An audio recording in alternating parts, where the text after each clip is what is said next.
আমার কাছে এবারের ঈদ একদমই অন্যরকম। সংসারের কাজকর্মগুলো নিয়ম অনুযায়ী চললেও মনটা বারবার হারিয়ে যাচ্ছে এক দূর অজানায়। তো এবারের ঈদকে ঘিরে কেন এত বেশি প্ল্যান, কোথায় যাচ্ছি ঈদ করতে, সবটাই শেয়ার করব আজকের ব্লগে। আসসালামু আলাইকুম, hello and welcome to my channel smile with সুরভি।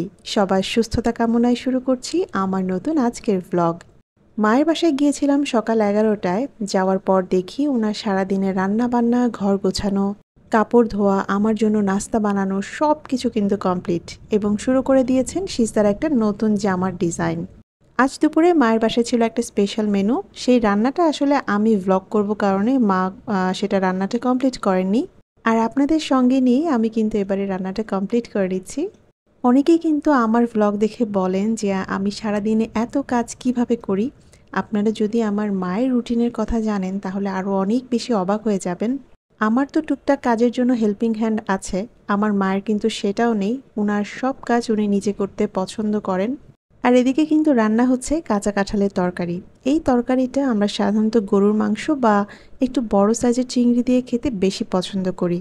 তবে আজকে একটু পরীক্ষামূলকভাবেই বড় মাছ দিয়ে রান্না করা হচ্ছে। যখনই এই ব্লগটা শেয়ার করব ততক্ষণে তো অবশ্যই আমরা এটা টেস্ট করেছি, এবং সেটার স্বাদ কিন্তু কোনো অংশেই কম ছিল না। মার রান্নাবান্না দেখতে দেখতে আমি কিন্তু এদিকে নাস্তা করে নিয়েছি আর একটু সিজদাকেও সামলাচ্ছিলাম। গত ভ্লগে যখন আপনাদের কাছে জিজ্ঞাসা করেছিলাম যে গেস করার জন্য আমি কোথায় যাচ্ছি এবারে ঈদ করতে, আমি কিন্তু এবারে যাচ্ছি বরিশালে বাংলাদেশি ব্লগার মম হীরা আপুর সাথে ঈদ করতে। আসলে ব্যাপারটা যদি সত্যিই এমন হতো তাহলে কিন্তু আমার চাইতে বেশি খুশি আর কেউ হতো না। আমাদের সকলের পছন্দের হীরা আপুর সাথে দেখা হোক কিংবা না হোক, আমরা কিন্তু যাচ্ছি বরিশালে আমার ছোট ভাইয়ের কাছে ঈদ করতে। বছরে দুটো ঈদের মধ্যে যেহেতু ও একটাতে ছুটি পায় এবং সেটা রোজার ঈদে পেয়েছিল এবং আমাদের সাথে তো ঈদ করেছে, তো ওর এবার খুবই স্পেশাল একটা ইনভাইটেশন ছিল।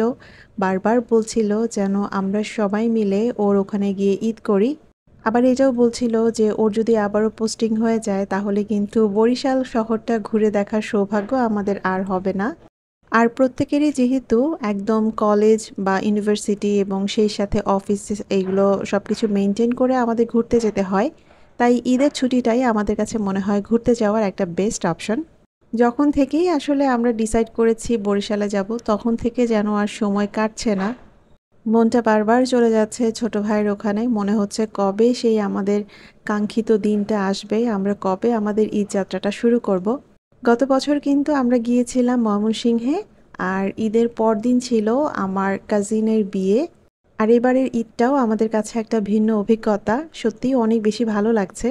মায়ের বাসা থেকে ফিরে এসে আমি কিন্তু আমার রান্নাবান্না শেষ করেছি, আর এর মাঝে আমি একটা পার্সেলও রিসিভ করেছি। আর এটা আমার কাছে সারপ্রাইজ হিসেবে চলে এসেছে সিস্তার বাবার পক্ষ থেকে।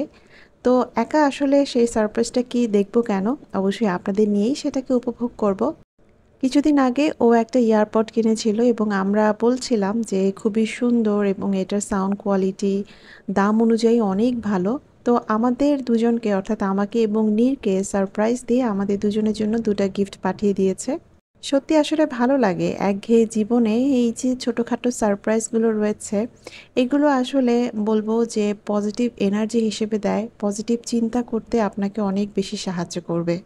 রান্নাবান্না শেষ করে আমি একটু হেয়ার অয়েল বানিয়ে নিচ্ছিলাম, তবে এবারে কিন্তু কোনো অর্ডারের জন্য আমি বানাচ্ছি না, বানাচ্ছি নিজের জন্য। সবার জন্য বানাতে বানাতে দেখি যে আমার জন্য বরাদ্দ কোনো তেলই নেই, সেটা নিজের শরীরের তেলই হোক বা চুলে দেওয়ার তেলই হোক না কেন। এটা শুনে আবার নীর বলছিল খুব মজা করে যে ঈদ আসলেই দেখা যায় যে মেহেদি সেলাররা যারা আছেন তাদের হাতে কিন্তু মেহেদি থাকে না। তো তোমারও হয়েছে সেই অবস্থা, সবার চুলের যত্ন নিতে নিতে তোমার চুলের কিন্তু যত্ন নেওয়ার সময় নেই, তোমার তেল দেওয়ার সময় নেই। আর এবারে আমরা দেখিয়ে দিচ্ছি কিছু লেস দিয়ে ডিজাইন করা সুতি ড্রেস। এগুলো আসলে তো আমরা পুরো ড্রেসটাই কিনেছি, তবে আমার কাছে মনে হয় যে কোনো ড্রেসে একটু যদি লেস লাগানো হয় তাহলে ড্রেসটা দেখতে আরও অনেক বেশি গর্জিয়াস লাগে। কোরবানি ঈদ উপলক্ষে কিন্তু আমরা কখনোই কোনো ড্রেস কিনি না। এবারে দেখা গিয়েছে রোজার ঈদের শেষ মুহূর্তে এই ড্রেসটা কিনেছিলাম, তখন সেটা বানানোও হয়নি, পরাও হয়নি। তো এবারে এটাকে বানিয়েছি কোরবানির ঈদ উপলক্ষে। তো এখানে আমি শুধু হাতা এবং সালোয়ারের নিচে আমি চিকন করে লেস দিয়েছি, তাতেই কিন্তু দেখতে অনেক বেশি সুন্দর লাগছে। আর এই ড্রেসের ওড়নাটা আমি যত দেখি আমার কাছে ততই ভালো লাগে। আর যে কোনো এরকম সুতি, ব্লক, বাটিক এই ধরনের ড্রেসগুলো কিন্তু আমার কাছে ভীষণ পছন্দের। তো পার্পল কালারের পর এবারে খুবই সুন্দর একটা ইয়েলো কালারের ড্রেস দেখাবো।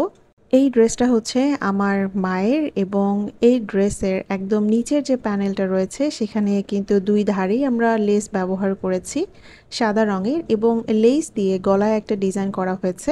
গলার ডিজাইনটা মূলত চারকোনা, কিন্তু এটার দুই সাইডে একটু ছোট্ট করে লেস দেওয়াতে আরও অনেক বেশি সুন্দর লাগছে। আপনারা হয়তো কম বেশি সবাই জানেন যে আমাদের ড্রেসগুলো আমরা নিজেরাই তৈরি করে থাকি, তাই আসলে নিজের পছন্দ মতো যে কোনো একটা ডিজাইন আমরা করতে পারি। এক একটা ডিজাইন এক একটা ড্রেসে যখন আমরা এগুলো অ্যাপ্লাই করি তখন দেখতে অনেক বেশি ভালো লাগে। আর যেহেতু অনেক বেশি গরম, তাই বেশিরভাগ ড্রেসই আমরা নিয়েছি কটনের উপর। আর সব কিছুকে একটু সুন্দর করার জন্য এই লেসগুলো আমরা ব্যবহার করেছি গলায় এবং হাতা এবং সেই সাথে জামার নিচে। এভাবেই আমরা লেসগুলোকে সেট করেছি এবং দেখতে কিন্তু অনেক বেশি সুন্দর লাগছিল। এরপরে আপনাদের সাথে শেয়ার করব খুবই মিষ্টি কালারের আরেকটা থ্রি পিস। এটা হচ্ছে আমার মায়ের একটা থ্রি পিস, আর এগুলো আসলে বাসায় পরার জন্যই বানানো হয়েছে।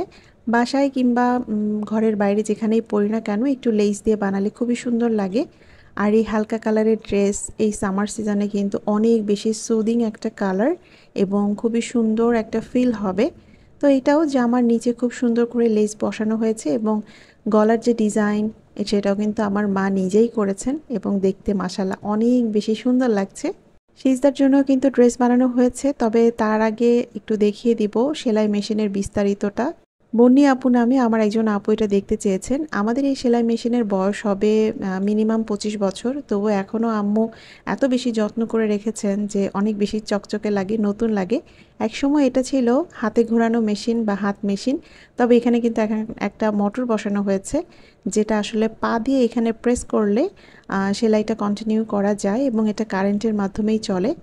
আর একসময় কিন্তু আমাদের পা মেশিনও ছিল, তবে পা মেশিন কিন্তু মেয়েদের জন্য আসলে একটু ক্ষতিকর, এগুলো না চালানোই ভালো। এরপরে আম্মু একদম মোটর লাগিয়ে এটাকে মোটরে তৈরি সেলাই মেশিন বানিয়ে নিয়েছেন। আর এরপর আমরা বিকালবেলা একটু ছাদে গিয়েছিলাম, যা দেখলাম তা তো এক কথায় চোখ ধাঁধানো সৌন্দর্য। মাশাল্লাহ, আলহামদুলিল্লাহ। আমি সবসময় যখন আমার এই ছাদের ভিউগুলো আপনাদের সাথে শেয়ার করি, বলি না যে যতবারই ছাদে যাই নতুন কিছু দেখতে পাই। এইবারও কিন্তু তার ব্যতিক্রম নয়। আর এই যে আমড়া গাছে আমড়া এসেছে, এগুলোর সাইজগুলো কিন্তু এত ছোট ছোটই হয়। আর কি সুন্দর মাশাল্লাহ কুমড়োর ফুল, এবং সেই সাথে আরও অনেক ধরনের সবজি হয়েছে। আর বেলি ফুলের কাছে গেলে মনের যে অবস্থাটাই থাকুক না কেন, সেটা সুন্দর থাকলে আরও বেশি সুন্দর বা ভালো হতে বাধ্য। বাড়িওয়ালি আঙ্কেল বা আন্টি যে খুব বেশি যত্ন করেন তা কিন্তু না, তারপরও আলহামদুলিল্লাহ আল্লাহ তাআলা কিন্তু অনেক রহমত বরকত এই গাছগুলোতে দিয়েছেন। আর আমি আর মা কিন্তু আগে যখনই একটু সময় পেতাম, ভালো লাগুক বা না লাগুক, তখনই বলতাম যে চলো একটু ছাদ থেকে ঘুরে আসি। খুব কিন্তু ভালো লাগে যখন এই সবুজের কাছে আমরা আসি, এই সুন্দর ফুলগুলোর সৌন্দর্য আমরা উপভোগ করি। আর যেহেতু এগুলো গাছগুলো ছাদেই থাকে, আর রিসেন্টলি বৃষ্টি হয়েছে, তার কারণে আমার কাছে মনে হয় গাছগুলো আরও অনেক বেশি সতেজ হয়ে গিয়েছে। মাশাল্লাহ। এরপর বাসায় ফিরে যথারীতি সন্ধ্যায় নাস্তা বানানোর পালা। আজকের নাস্তায় ছিল ছোলা মুড়ি এবং সেই সাথে পেঁয়াজু। আর নীর আমাদের জন্য নিয়ে এসেছিল এই শুকনো চেরি ফলগুলো, যেগুলো সত্যিই অনেক বেশি মজার ছিল। আলহামদুলিল্লাহ, আল্লাহ আমাদের রিজিকে কিন্তু অনেক সুস্বাদু একটা ফল রেখেছেন। আর এই শুকরিয়া আদায় করতে করতে কিন্তু আমি নতুন একটা পেজ ক্রিয়েট করছি আমার একজন ক্লায়েন্ট আপুর জন্য। আপুর পেজের নাম হচ্ছে রিজিক ফুড। আর এখন কিন্তু বাজে রাত প্রায় 12টা। সবাই যখন প্রায় ঘুমে তখনই আমি আসলে এই কাজগুলো নিয়ে বসি, কারণ সিজা থাকলে এগুলো নিয়ে বসা আমার পক্ষে একদমই সম্ভব না। ল্যাপটপ নিয়ে বারবার দুষ্টুমি করবে। তো আপুর এটা কিন্তু ফুড বিজনেস শুরু করবেন আপু এই পেজটা দিয়ে। আপুর ব্যবসার জন্য শুভকামনা জানিয়ে শেষ করছি আজকের ভ্লগ। সবাই অনেক বেশি ভালো থাকবেন, সুস্থ থাকবেন, শুভকামনা সকলের জন্য।